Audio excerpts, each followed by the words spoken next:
علیکم السلام و رحمت الله و برکاته خورم.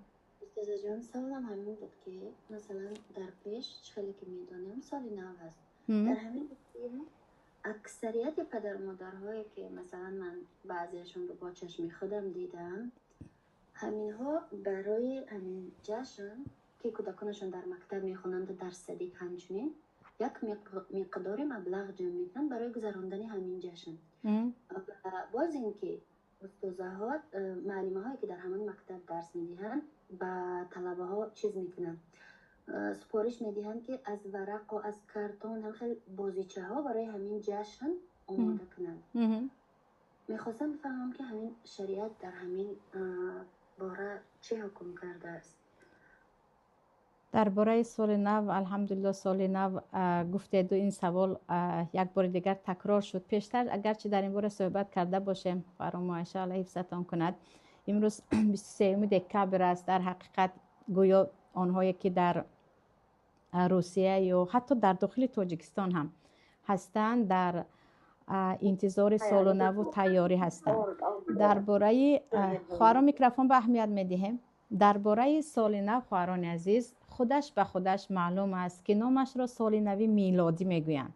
یعنی هرچی از فتوا آمد که سال نو به تولد مسیح رابطه ندارد، این سال نو فقط سال یعنی نو شدن سال است، ولی از نامش معلوم است آنچه که عیان است حاجت به بیان نیست، سال نو میلادی میگویند. یعنی 25 دکبر را تولد عیسی مسیح میگویند که حضرت عیسی رضی الله صلی الله علیه و سلم یا علیه السلام کی تولد شدن یگان تاریخ دقیق نیست، ولی نصرانی ها این گونه میگویند.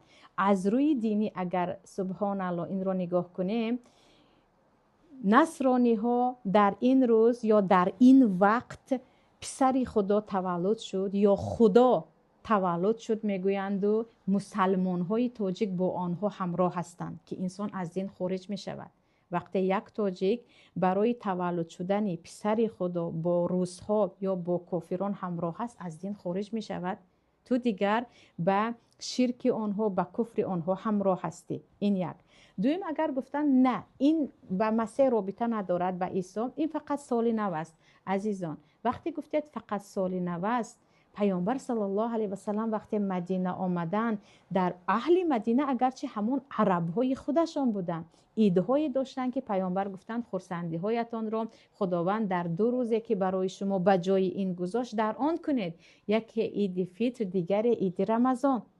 و ببینید که تا چه اندازه یک مسلمان یک تاجیک باید از یعنی کشاد در این باره صحبت کنیم، تا چه اندازه خود رو میخواهیم به آنها تشبیه یا مانند کنیم، تا چه اندازه میخواهیم کافران رو راضی کنیم که آنها اصلا پروای عید ما رو ندارند. ایدی که حق است، عید رمضان و عید قربان، ما میرویم با آنها همراه میشویم و چه خیلی گفتید بازیچه میسازند و پدرکه و چیزی دیگر.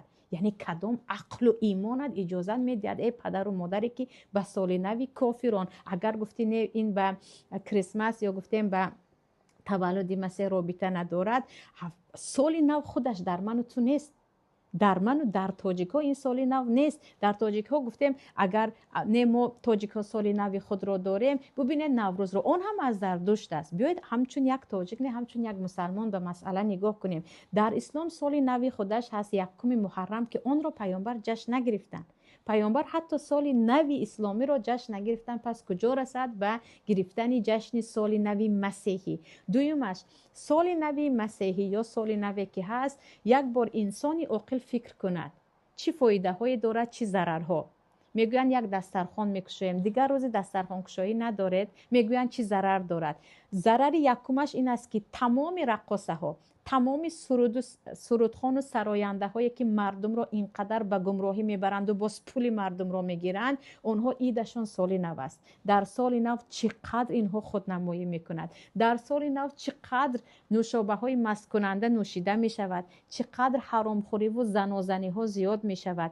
خودی سال نو بجز فساد چیزی چرا دارد؟ کدام دولت را ببینید در اطراف یک ارچه یا در یک اطراف یک درخت 90% مردم مست هستند. مردم بی عقل و از هوش رفته هستند و در این فساد چرا فرزند تو ای خواهر حجاب دار من، چرا فرزند تو ای برادر توجیک حلال خور ما استفاده کند و از این سال نو بگوی که نه فرزندم در زاویه میماند، فرزندم همراه نشود، معلمش با اون مناسبت بد میکند. مگر ترس معلمه فرزند در قلب ما بالاتر یا ترس خداوند بالاتر؟ آیا اینقدر ما از یک معلمه روس یا از یک معلمه ببخشید یوبکا پوش میترسیم که او وقتی گفت به سال نو پول داده شود ما حتما میدیم، یا سری ما رو میبرد جدا کند، یگان هفته معاملهش بد میشود یا از مکتب میراند؟ عقیده خود رو، توحید خود رو، ایمان خود رو، شخصیت مسلمانی خود رو برای یک شب نباید این گونه زیر پا کرد. یعنی خیلی نفرت آور است، خیلی نفرت آور است که وقتی یک جشن پر از گناه هست فرزند تو هم در آن اشتراک دارد و تو هم با 1001 بهانه میگویی از همسنفانش نماند، معلمش خفه نشود، ما در دولتی مهاجرت هستیم با آنها باید مدارا کنیم. مدارا نیستیم، این معنایش مدارا نیست، این حقارت خودت هست، این بی‌شخصیتی خودت. آیا یگان روسی که به تاجیکستان رفت یگان ایدی ما رو جشن میگیرد همراهی ما؟ اصلا این کار رو نمی کند. او شخصیت خود رو احترام می کند. این ما هستیم این گونه بی شخصیت، این ما هستیم این گونه انسان هایی که هر کجا رفتیم با آنها آموده می شویم. فرزند خود رو هر کسی که به سال نو و جشن سال نو میماند عقیده خود را، ایمان خود را، دین خود را زیر سوال می گذارد که ترس الله در شما بالاتر است یا راضی کردن یک درست یا یک دو فاسق، که این رو باید درست‌تر فکر کرد. سبحان الله، این رو باید درست‌تر فکر کرد. یعنی اکثریت پدر و مادر به این چیز اجازه میدن به خاطر راضی کردن معلمه، نه حتی راضی کردن کودک، وگرنه کودک رو با دو کلمه که از قلبت می آید تو می توانی راضی کنی. اینجا مسئله دیگر است.